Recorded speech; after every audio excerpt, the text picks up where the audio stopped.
Oi, gente! Meu nome é Maria Eduarda Tessaro E o meu é Maria Eduarda Gomes. e hoje a gente vai falar um pouco sobre o livro Memórias Póstumas de Brás Cubas, uma obra clássica do realismo e de um escritor mais clássico ainda, Machado de Assis.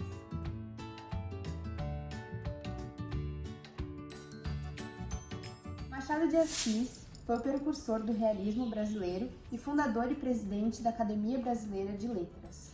Ele publicou mais de 200 contos em sua trajetória, entre romance, crônicas, peças teatrais, e além disso também ele vivenciou diversos momentos históricos do Brasil, inclusive a transição de Império para República, que é o cenário que se passa o livro Memórias Póstumas de Brás Cubas. Machado era muito diferente do personagem principal porque ele teve uma infância sofrida, sempre foi muito pobre. Ele também era neto de ex-escravos, enquanto o Brás Cubas, que é o personagem principal, era dono de escravos e era membro da grande elite carioca.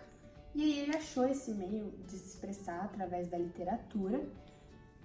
E foi a partir desse momento, a partir da publicação desse livro, que ele mudou o estilo de escrita dele, que era o romantismo antes e agora passou a ser o realismo, com uma linguagem mais irônica, mais crítica. Mais fria, mais direta. Então agora vamos entender um pouco sobre essa trama.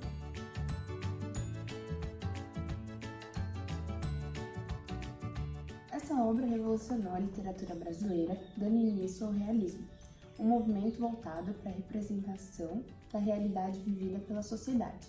E diferente do romantismo, o realismo apresenta uma linguagem mais direta e objetiva. O conto também possui um conteúdo inovador que foi visto só no modernismo. O livro foi publicado no século XIX, um período de pós-independência, e a sociedade estava sofrendo uma transição entre império e república. O enredo se passa no Rio de Janeiro, uma cidade provinciana, pequena e movida pelo trabalho escravo. Na sociedade da época, havia uma minoria que fazia parte da elite, e no livro ela é representada por Brás Cubas, que sempre foi mimado pelo pai, teve do bom e do melhor, estudou em ótimas escolas e era um exemplo de burguês. O Machado utilizou o Brás Cubas para fazer uma crítica à elite carioca da época, porque ele mostra que mesmo com diversos recursos, uma vida relativamente boa, o Brás não obteve nenhum êxito na vida.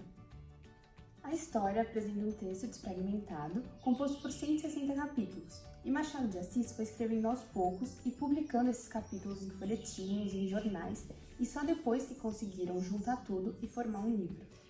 O narrador dessa história é o Brás Cubas, e ele também é o personagem principal.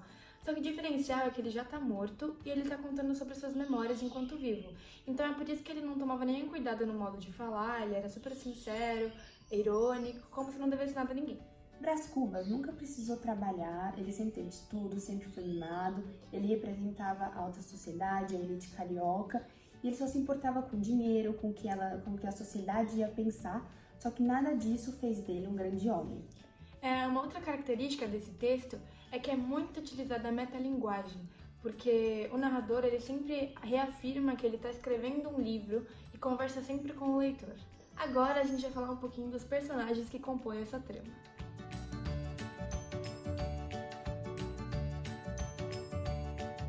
Brás Cubas, como dito anteriormente, ele é o protagonista da história, ele é narrador, e ele representa a alta sociedade, ele é um típico burguês, sempre foi mimado, só que ao longo do seu crescimento, ele tornou um homem muito egoísta. Ele teve muitos amores, e entre eles a Virgília, que era filha do conselheiro Dutra. Ela era uma mulher muito bonita e ambiciosa. E no ponto de vista do pai dele, ela era uma boa chance dele se ascender na política. Mas no final das contas, ela acabou se casando com outro rapaz e eles se tornaram apenas amantes. A Eugênia era uma menina séria, com ar de senhora, e foi um dos interesses de Brás. Só que ela era manca, ela era coxa, e isso foi um dos motivos dele não ter ficado com ela, porque não ia trazer o status social que ele queria. Isso mostra que ele era um homem muito superficial e só ligava porque a sociedade achava. O Brás também tinha uma irmã chamada Sabrina, que ela era super interesseira, e eles sempre discutiam sobre quem ia ficar com a herança do pai. Lobo Neves era esposo de Virgília, um político ambicioso que depois se tornou presidente da província. A Dona Plácida, ela é ex-serviçal de Virgília, e ela acabou se tornando cúmplice do caso entre a Virgília e o Brás Cubas, os amantes, porque ela morava numa casinha em Gamboa, que era onde eles se encontravam. Tinha o Prudêncio também, que era um escravo de Brás Cubas, E depois, quando ele recebeu a alforria, ele se tornou proprietário de um escravo e fez com ele todas as crueldades que ele sofreu. Quincas Borbas foi um amigo de escola de Brás Cubas, um amigo de traquinagem, e no futuro ele se tornou um teórico do humanismo. A Marcela foi um dos outros grandes amores de Brás Cubas. Foi um amor de adolescência, com quem ele deu seu primeiro beijo. E ele dava vários presentes para ela, gastava muito dinheiro da família. E quando o pai descobriu que ele estava se envolvendo com essa garota, ele mandou ele para Coimbra para estudar direito. E Brás Cubas, ele realmente achava que a Marcela o amava e que não era nada por interesse. O Cotrim era o esposo da Sabrina, ele era um homem muito grosseiro e ele também era traficante de escravos. Tinha também a Inha Loló, uma moça simples, que também foi um dos interesses de Brás Cubas, mas como vocês puderam ver, ele não deu muita sorte no amor.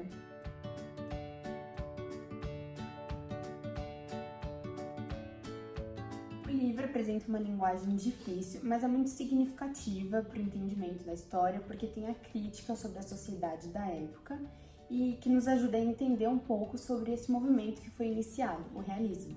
Então, se você começou a ler e achou difícil, não para, porque com o tempo vai ficando cada vez mais fácil, porque é uma história super interessante e você vai se envolvendo. E vale a pena ler também, porque é um clássico da literatura brasileira e sempre cai nos vestibulares. Além disso, os personagens também são muito importantes para o desenvolvimento da história e dá para ver também a superficialidade de Brás Cubas quanto aos personagens e também contando a história diretamente para o leitor.